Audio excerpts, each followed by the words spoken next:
I need a better Minecraft skin. But yeah, I'm actually being for real here. I seriously just picked up this skin for this one exact video. But anyways, today I am here to show a really basic redstone tutorial of basically how every item works that is redstone. So yeah, let's get to this, shall we? So the first items we basically have here is the redstone dust. So if we get a block of redstone here, oh god. So if we get a redstone block here, we have, this gives an infinite power source, no matter what. And a redstone, dust lasts for 15, a length of 15. So as you can see on the 16th block here, it's not working at all. But it's a 15. So you may be wondering, well, what the heck? What am I supposed to do about this? Because, like, I need to be all the way at, I need it to be over here. And, yeah. Well, luckily, we have this one item called the redstone repeater.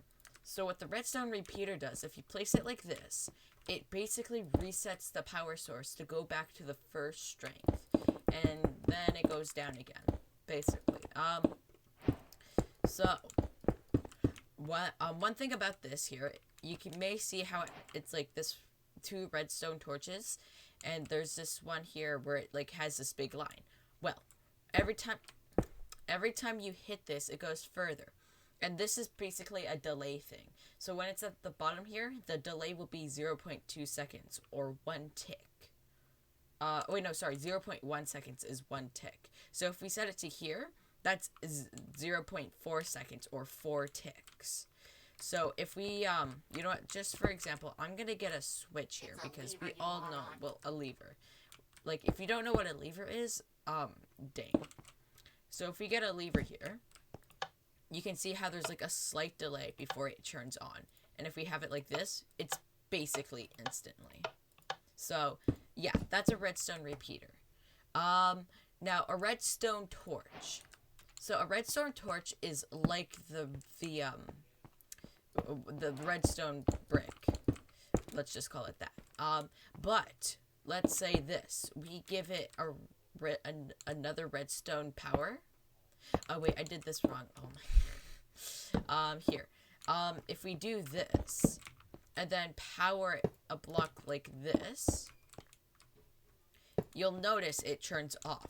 So basically, when it gets a power supply, sort of like this, really anyway, how you can give it a power supply, which would technically not be it powering something, it will turn off. So it's kind of like an inverted switch thing.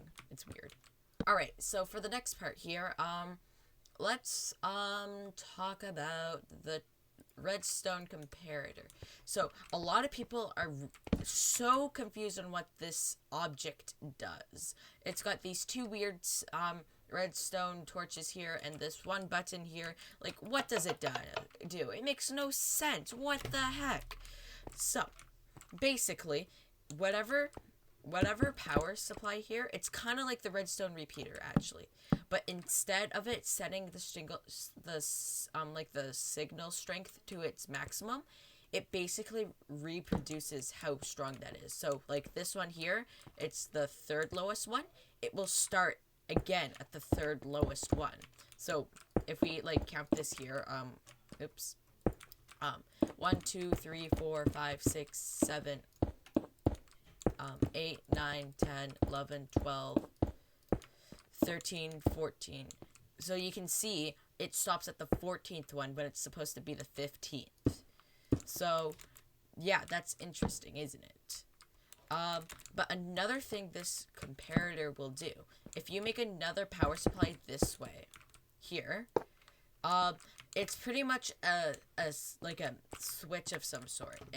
Let's just say it's gonna go like this. Hey, if this strength here is stronger than this strength here, then do not turn this on. So if we move this back quite a bit here, like this one, it's not going to give a power source. But though, what else it can do here as well, here, let's do this. If we add a redstone brick here, and we have a signal strength of 4, I believe. So if we subtract mode, here, let's just make sure we have the strongest one here, as far as this can go, really. So yeah, this far.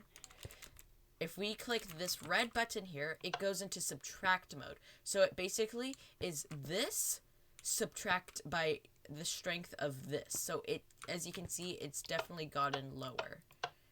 So yeah, that's what the comparator does. But though, another thing it can do is kind of detect from any other block as well. So like a chest, if we put a chest like this, as you can see, there's no source. But if we put an item in, we can see it's getting powered slightly, but only slightly. But if we fill this chest to its fullest, it will be the normal strength. So yeah. It also, that's the same thing for droppers, dispensers, lecterns. Lecterns are kind of different, but like for like what kind of book the page you are, that's how much strength it does. I believe also for furnaces, it's a bit odd though. All right, let's talk about the next confusing thing that everyone's probably confused about. What is the observer? It's got a face and like a sort of butt. What is this object? Well, basically, you connect a redstone wire here. Alright, and let's just add a bell to this. By the way, if you didn't know, when a bell gets a power source, it rings. So, if anything in front of it is like placed or removed, or kind of just like updated, people would say, it gives a redstone signal. As you can see, anything I place, it detects it and makes it makes a slight little trigger system. But though, what you can do, if you make two observers look at each other, oh wait, I did it the wrong way. Oops.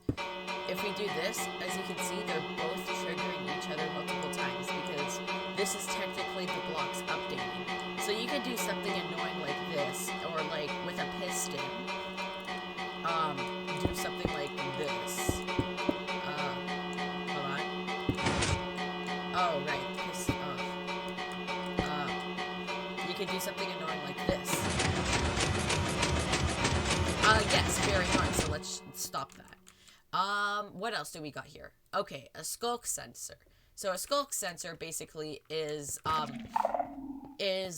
you know, the ancient cities, it detects sound. But when it detects sound, oh, I got rid of my redstone dust. I'm dumb.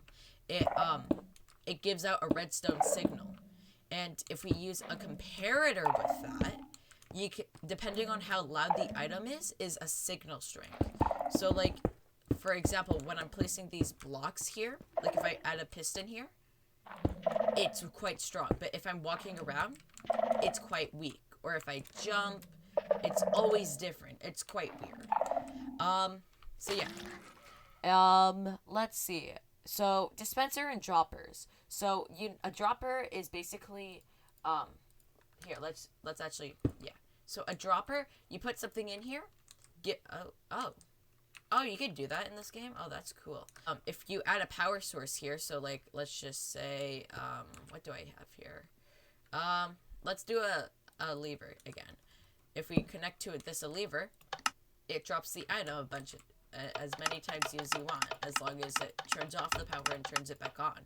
So, like, if you want to be annoying, again, if you do this, oh, oops, whatever, I'm too lazy.